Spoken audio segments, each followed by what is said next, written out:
এই ভিডিওটি তোমাদের মধ্যে যারা স্পেসিফিক ক্লাস 9-10 থেকে শুরু করে অনার্স থার্ড ইয়ারের মধ্যে আছো তোমাদের জন্য। তোমরা অনেকেই হয়তো ভাবতে শুরু করেছো যে আমি বড় হয়ে একজন ভালো ডক্টর হব, একজন ইঞ্জিনিয়ার, আর কেউ কেউ ভাবতেছে বড় হয়ে বিসিএস ক্যাডার হবা। অবশ্যই সেটা প্রশ্ন ফাঁস দিয়ে নাই। আর যারা যারা ভাবতে শুরু করেছো তোমরা বড় হয়ে বড় উদ্যোক্তা হবা বা ভালো বিজনেসম্যান হবা, তোমরা এখন থেকেই টাকা জমাতে শুরু করতে পারো। এখন তোমাদের কোশ্চেন হচ্ছে যে ভাইয়া, আমি স্টুডেন্ট লাইফে টাকা কোথায় পাবো আর কিভাবে জমাবো? একেবারে সহজ করে বললে, তোমার ডেইলি লাইফে তোমাদের হাত খরচের জন্য যে টাকা তোমাদেরকে দেওয়া হয় 50 টাকা, 30 টাকা, 20 টাকা, সেখান থেকে তোমার যতটুকু পরিমাণ সম্ভব হয় 5 টাকা, 7 টাকা, 10 টাকা জমানো প্র্যাকটিস করা শুরু করতে পারো।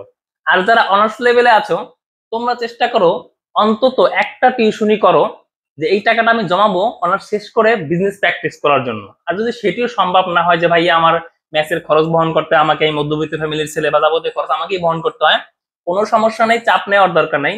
তোমার সমস্ত খরচ বহন করে একাডেমিক পড়াশোনা শেষ করার পরেই যদি সম্ভব হয় 50 টাকা, 100 টাকা জমাতে শুরু করতে পারো।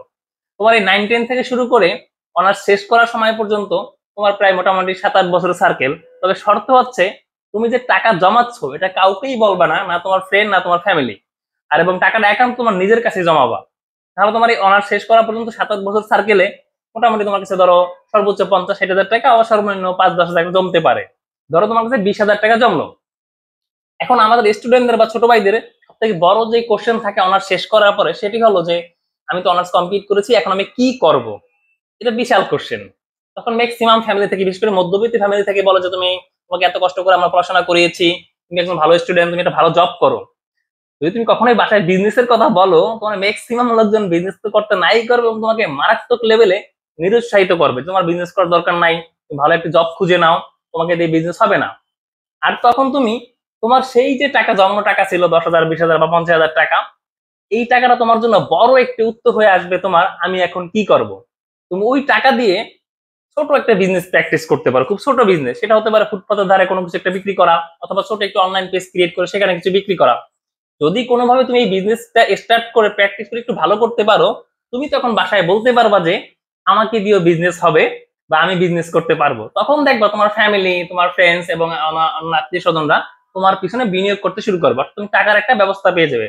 তাহলে তোমার স্টুডেন্ট লাইফে টাকা জমানো তুমি দুইটা উপকার পাচ্ছ। এক হচ্ছে তুমি অনার্স শেষ করার পরে তার ছোট একটি বিজনেস প্র্যাকটিস করার সুযোগ পাচ্ছ নিজের টাকায়। দ্বিতীয় যেটি হচ্ছে, যে অনার্স শেষ করার পর আমার সবথেকে বড় কোশ্চেন থাকে যে আমি এখন কি করব, সেই কোশ্চেনের একটি বড় উত্তর পাচ্ছ। আর 3 নম্বর একটি বিষয় তোমার জন্য খুবই সহায়ক হবে এই টাকা জমানোর গল্প। সেটি হলো, এই তথ্য প্রযুক্তির যুগে প্রচুর এই আমরা সবাই স্ক্রিন আসক্ত, ফেসবুক, ইউটিউব সব জায়গায় স্ক্রিন আসক্ত থাকার কারণে আমরা অনেক বেশি হতাশ হয়ে পড়ি।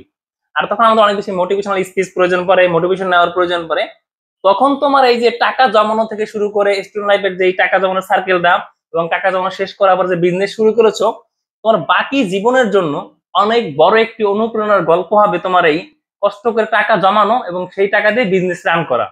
সুতরাং দেরি না করে এখন থেকেই টাকা জমাতে শুরু করো, তবে যতটুকু সম্ভব হয় ততটুকু।